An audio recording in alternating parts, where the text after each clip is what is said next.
1, 2, 3, 4.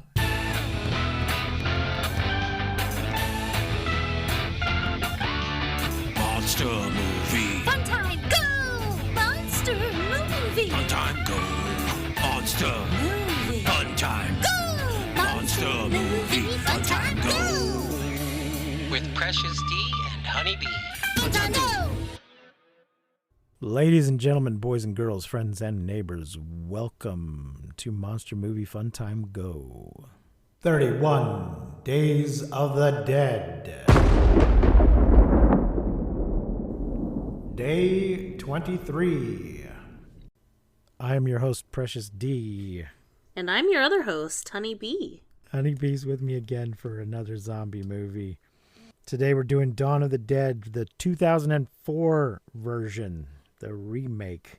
Yes. Directed by Zack Snyder from a screenplay by James Gunn, which I find very interesting because James Gunn is now taking over the DC universe that Zack Snyder fucked up so horribly and distastefully.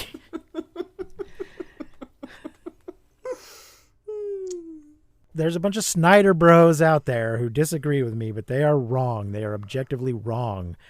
Zack Snyder's DC universe is terrible and grim and awful, and James Gunn's will be bright and shiny and fun. All right, Christ. you heard it here first, folks. It is based on Dawn of the Dead by George A. Romero. It's 100 minutes, a budget of $26 million, and a box office of $102.3 million. The cast. Let's do the cast. Sarah Polley as Anna Clark. Ving Rhames as Sergeant Kenneth Hall. Ving will go on to be in 2 more zombie movies in his career. Jake Weber as Michael Shaughnessy. Mekhi Pfeiffer as Andre. Ty Burrell as Steve Marcus.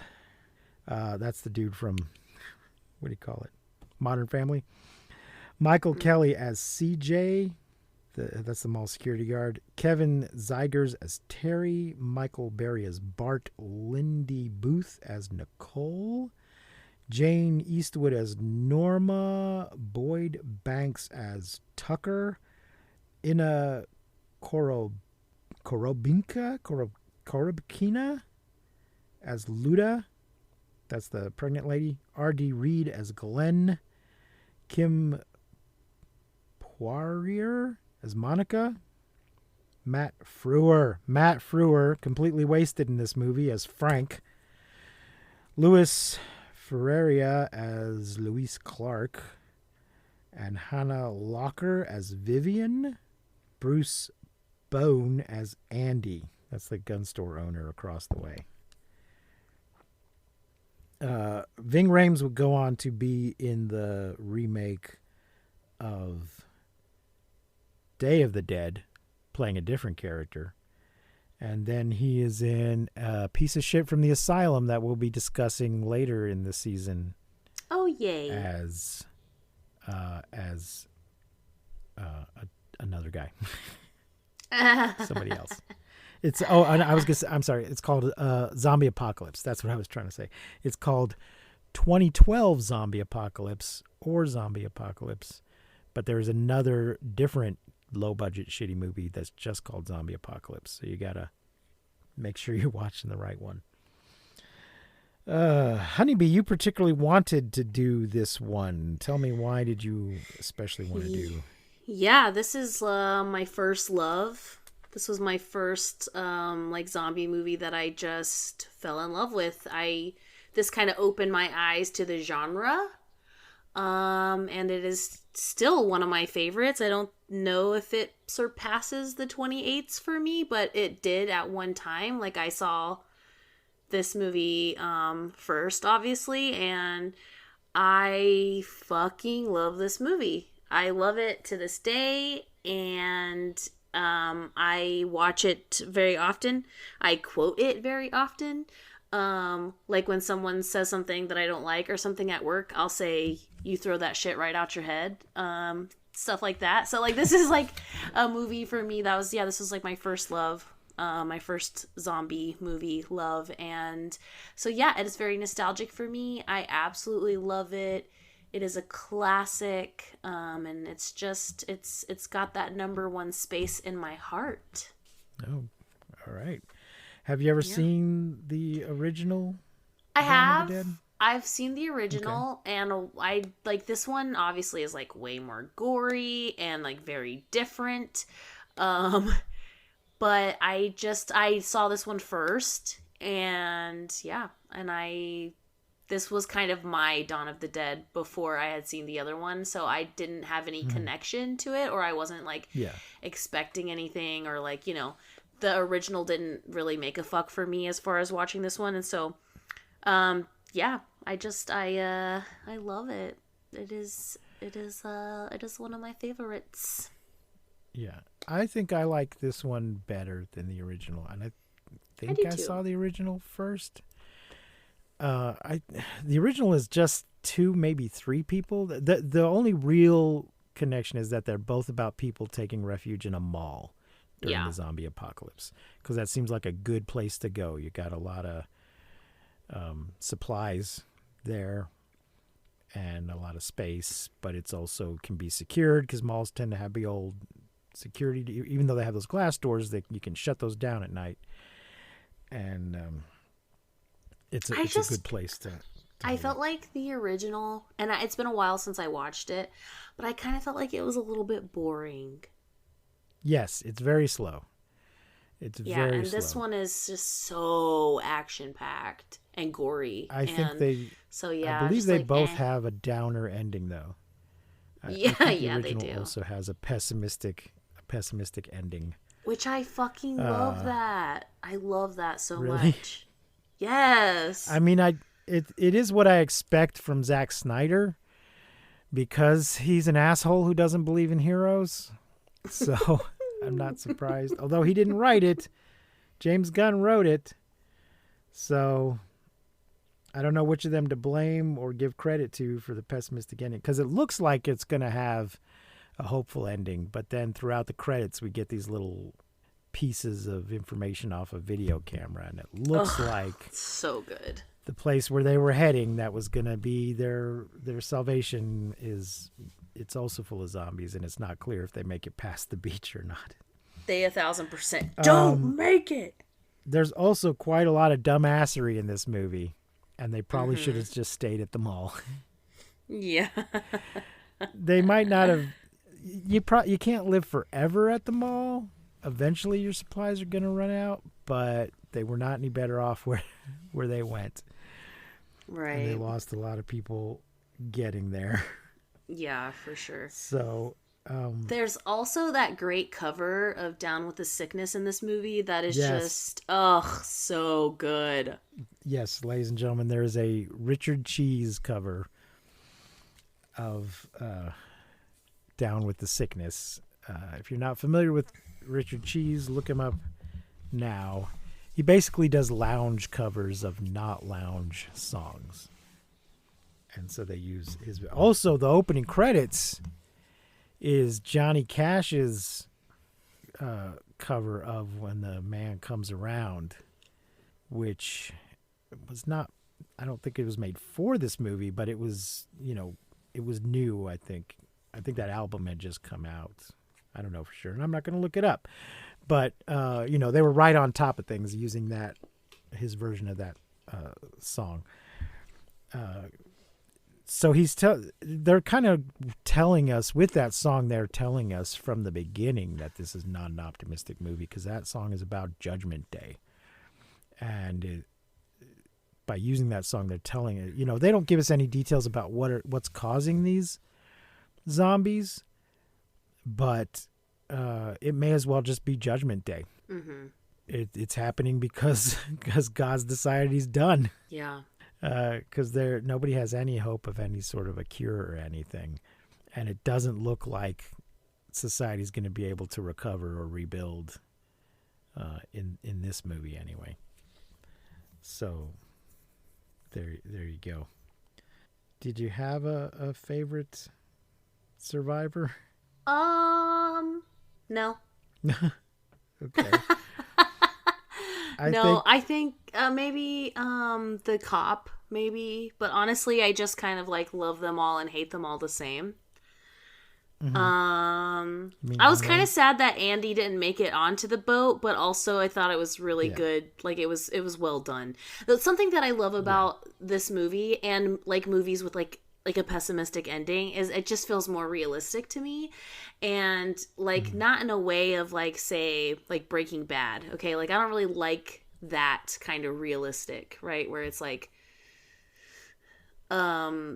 I don't know. There's just like a difference for me, and I like the moments that we see of like we're in this horrible situation, shit is bad, we're all hiding out together, and we go through these roller coasters of emotions of like scared to now we're laughing and having a good time to, you know, just all of these things. They're just so human. And I really love experiencing that in this movie and a lot of movies, like with these people of like, okay, you know, at the beginning with the nurse and her husband, we kind of have that like shower scene where they're like making out and we're like, ooh. And so we like know how much she like cares about her husband and like loves her husband. And she like talks to the little girl, and we see this very just like human interaction. There's nothing special about it. There's nothing just like crazy about it. It's just like great. It really just is human. And then it makes everything so worth it, I guess. I don't know, when everything just like falls apart and now she's running and she's scared and she has no fucking idea what's going on. She's covered in blood because she's like trying to save her husband's life. And I don't know, there's just something about the roller coaster of the realistic human experience within this situation that is probably not as realistic. You know what I mean? That I just really... love and just find so much joy in the failure of, I don't know. You know, it's so I love this movie so much. I don't think that I even have a favorite character in this movie. I kind of feel like everyone in this movie collectively like is just human, and they all kind of have these moments of like suck, you know. It's like the security guys, like at the beginning, that security guy's like a real piece of shit, but by the end of the movie he's a part of the team, and I just think there's something just so real about that, and I just love that so much. He has like a redemption arc where he starts off acting like a little dictator, but eventually he becomes part of the crew, and he even kind of sacrifices himself for others, and that's that was good. They could have just left him as a one-dimensional character, but basically when the shit hits the fan, he didn't deal with it very well at first, but once, you know, he has time to settle into what's happening, he get well. Also, it's hard not to become attached to people when you're around them like that in that situation. When you're trauma bonding. He's not seeing them as people in the beginning, but eventually he does. Conversely, Steve Marcus, the business guy, doesn't get any better at any point. Yeah, fuck that guy. Gets exactly what he asked for. He tells when Anna is hesitant to just shoot people in the head who've been bitten, he's like, listen, honey, I give you permission. If I get bit by one of those things, you put a bullet right through my head. And she's like, okay, I will. And then she does. And we are all counting down the seconds for it to happen. Although, by the time that happens, though, he's fully turned. So there's no reason. There's not any of this, oh no, I've been bitten. He already turned off camera, so it does make it a little easier. But it is very satisfying because fuck that guy. Yeah. I did want to mention that Tom Savini has a cameo in this as the sheriff on the television. Oh, okay. He was in the original, and he's an actor, but he's mostly known for his special effects makeup in George Romero movies and others. And do you know who I'm talking about? You familiar with Tom Savini? I know who you're talking about, like, in the movie. Okay. But, like, I don't know him outside of... You might. Have you seen From Dusk Till Dawn? Oh, man. It's been a very, very long time. Okay. He's the guy with the codpiece gun in the bar. And he's been in other movies. I think he was in both Dawn of the Dead and Day of the Dead. But he did makeup for those movies and Creepshow and just all kinds of stuff. But every now and then he's actually in front of the camera. I also, Matt Frewer, I love Matt Frewer, and I did feel that he was wasted. He's the young girl's father who's been bitten early on. Oh, yeah. Yeah. Matt Frewer, ladies and been gentlemen, great. first became famous playing Max Headroom in the 1980s. And Edison Carter on the show Max Headroom, and more recently, but still quite a while ago now, he was on Eureka. Oh, he's the voice of Panic in Hercules, the Disney one that you like so much. Cute. You mean Hercules? Anyway, he's great, and it's a shame that he was in it so briefly. Oh, yeah, I wanted to follow up on what you were saying about the beginning, when we just see her life. So I mentioned this in our World War Z episode.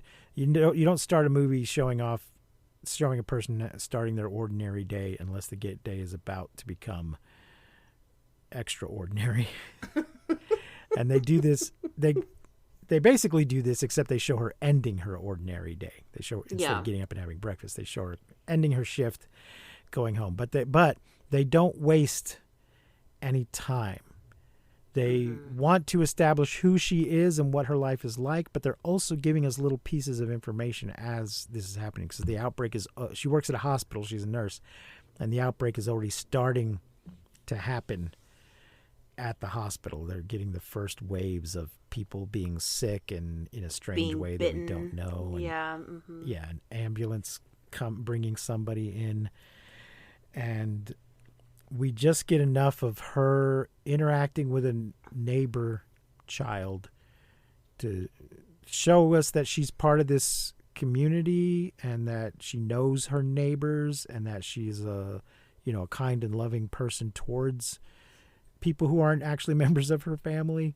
Yeah. And also so that the next scene makes sense, the next morning. And then we see her interacting with her husband so that we know she has a good relationship with her husband, so that we have some sense of what she's lost and the trauma that happens to her in the beginning that she doesn't get to deal with till quite a while. She has a little bit of a cry later on when she just has a moment to breathe. But I liked how so apparently she lives in a neighborhood where they don't lock their doors. She's a nice little suburb in a cul-de-sac.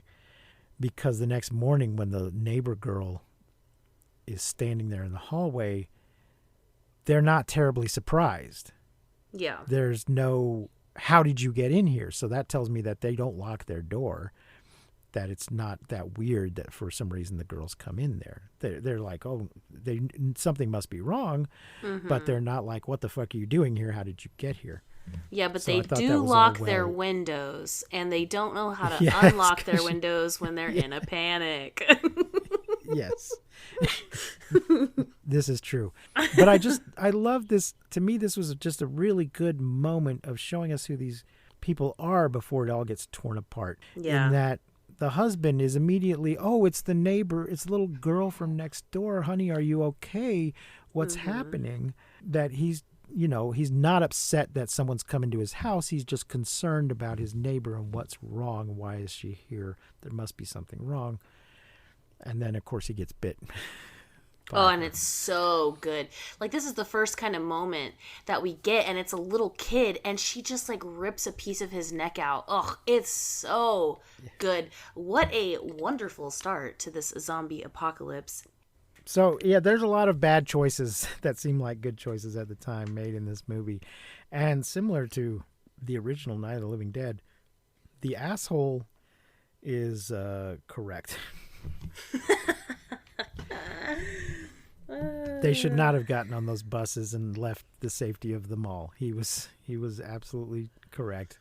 Yeah. They should have stayed where they were. I think he also thinks it's a bad idea to send the dog to help Andy. I think he thinks the dog is a bad idea in general. He's just fuck this dog. He has no compassion. Right. It's another mouth to feed, and he's annoyed. Yeah. But the real issue there is when the girl goes after the dog. Yes, seriously. God damn it. And they all go after the girl. It's a mistake. It is. I mean, she's already lost her father. But she's still, it's dumbassery. Oh well, what are you going to do? What are you going to do? Leave her ass, you know? That's Yeah. that's I like the whole thing with Ving Rhames and Andy. There's a guy, they're all in the mall. There's a guy who runs and owns a gun shop across the street from the mall who's by himself. And they communicate with him by holding up signs. And he and Ving Rhames become particularly close. They're playing chess together and stuff by holding up their signs.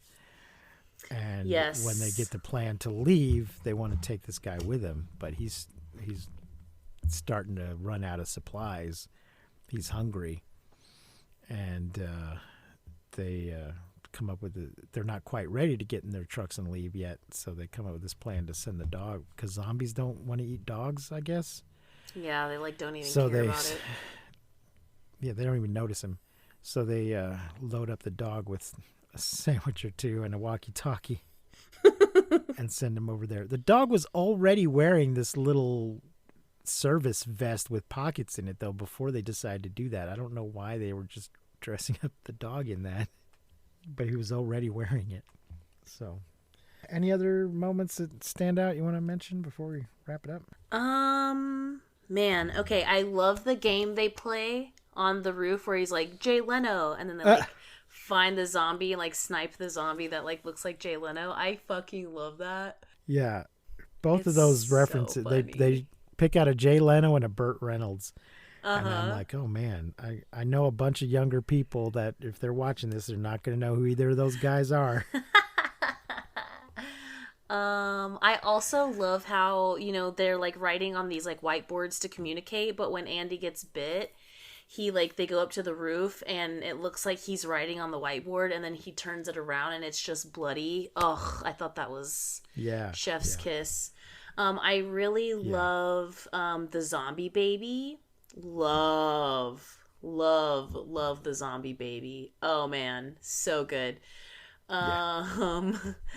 And like, Second zombie baby we've seen. it's so good. The zombie baby though is a lot less scary than the first one. But yeah, I love that whole interaction where, you know, he's like hiding her. She's tied to the bed. She's like bit, so she's like dying. She is in labor, dies, still has the baby. The old lady who goes and like checks on them, I loved her. She just, I just feel like she's every woman that works at Pojo's in Odessa. Like just the sweetest, just cigarette in her mouth, just good old Southern Belle. Loved her so much. Oh, the lady when they first like crash the truck and like they get them into the mall, the lady that they like are like wheeling around in the wheelbarrow. Okay. Oh, Scary. So Yeah. scary. When she starts running, oh, that will never not give me the heebie-jeebies. Like, she is fucking terrifying. I remember watching it for the first time and genuinely feeling like, holy shit. And I still get that feeling to this day in that, like, in that moment. What else? Yeah, I love the little, like, sex scene that we get with the asshole and the, like, pretty girl. Very, very cute. Love how it just kind of pans over, like, we're, like, kind of seeing what everyone is doing in the mall. Uh-huh. I love the trucks they build. I'm not exactly sure how they did it in the parking garage that they blew up a few hours earlier, but I do love like the reinforcement of the trucks with like the chainsaws and the like grill guards and all of that. Very fucking cool. Very cool. Great idea. Not exactly sure how it happens, but love it. Something else about these zombies, it's kind of funny. I wouldn't think about it unless I had seen the 28 weeks, but these zombies just kind of are gathering, you know, in the like mall parking lot, and they can't get through the glass doors. Like they're just like banging on the doors like, "Arr, arr," but they don't actually like break through the doors or anything, which I find just very, very interesting, especially because there's so many of them, right? So they'll all be like banging on the glass, but everyone is just safe behind these like huge glass doors, and I just thought that was really kind of funny. Especially because, like, when you watch 28 Weeks, like, which it's different, obviously. This isn't, like, a rage virus, I guess. But in the 28s, you know, glass ain't gonna stop shit. You are not safe just behind glass. So I thought it was interesting that in this movie, you're just kind of safe as long as there's something in between you and the zombie. Yeah. But yeah, this is definitely my first love. Another great part is, I don't know if it shows it before the credits or during the credits, but they find like a boat that's abandoned and they open the boat and there's just a zombie head in the cooler. Yeah, that's I fucking love that. Like, don't know how it happened, but I love it. It was very good little touch there. That's part of the videotape in the end credits. Oh, yes, you're right. Yeah. Oh, man, I love this movie. I love it so much. It's definitely, like, I don't know which one I like better between this one and the 28s, but it is my, like, number one in my heart. You know what I mean? I feel like they kind of compete for each other back and forth. But I love this movie so much. Like, it really just does it for me. All right. Well, how many brains are you going to rate Dawn of the Dead from 2004? All of the brains. All of them. Okay. Yeah, so 5 brains. Five out of 5 brains. Yeah, I'll give it 5 as well. I do really enjoy this movie. It did a good job. Good job, Zack Snyder. Good job. Zack Snyder's made some movies that I really liked and some that I absolutely hate. And I just feel like I don't know if I would like him as a person if I met him. I would definitely kick him in the balls for Man of Steel, but whether or not we could be friends after that, I don't know. Who's your favorite survivor?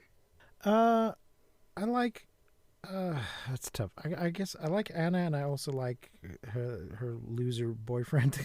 Aww, wah wah. Who doesn't quite make it. He's been I say loser because he's kind of been a loser in life up until this point.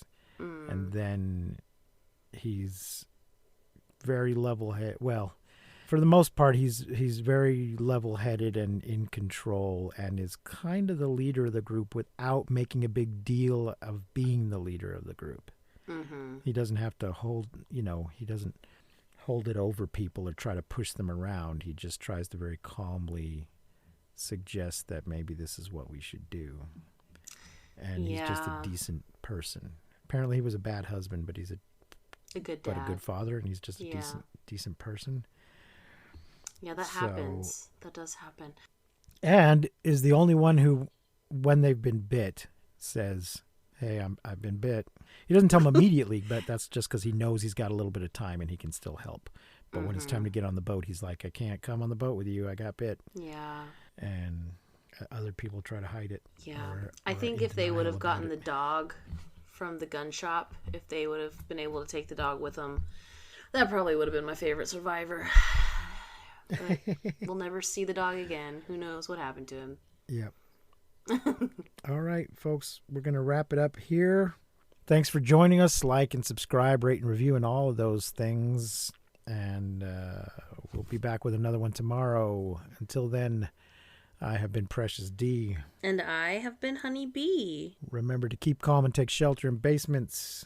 And please don't misuse science. We won't see you, but you will hear us next time on Monster Movie Fun Time Go.